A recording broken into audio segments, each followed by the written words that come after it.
هذه القصيدة من كلمات الشاعرة السنافية من أداء المنشد بندر العتيبي. يا الله يا مولاي يا عالم الحال، يا الله يا مولاي يا عالم الحال، تلطف بمن حامل حمول ثقالي. يا ابوي وينك والعنا صار مدهال، من بعد غيباتك تسود الليالي، من بعد غيباتك تسود الليالي. أبدع فنون الشعر من جال إلى جال، بالصدق لا ما في حروفي خيالي.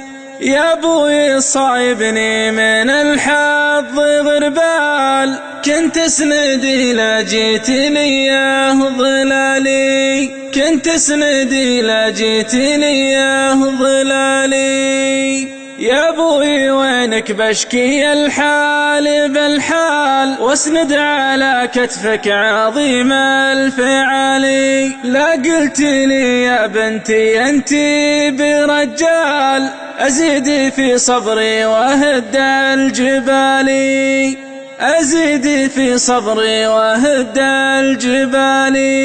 بعدك يا أبوي الصبر قتاني قتال، خلى بكبدي ناري تشعل شعالي. كنت النسيم لاطف النفس والبال، وكنت الأمل والطب فيما جرى لي، وكنت الأمل والطب فيما جرى لي. وكنت الدفع لأصابني برد الشال، كنت الحياة خلى بروحي أمالي. يا أبوي جرح وجنتي دمع همال، وقبرك بعيد وحالي دون حوالي، وقبرك بعيد وحالي دون حوالي. والله يا لوم الله وعسرات الأفعال، لرده بقربي وازوره ليالي، واشكي له اللي صار ويحل لها حال.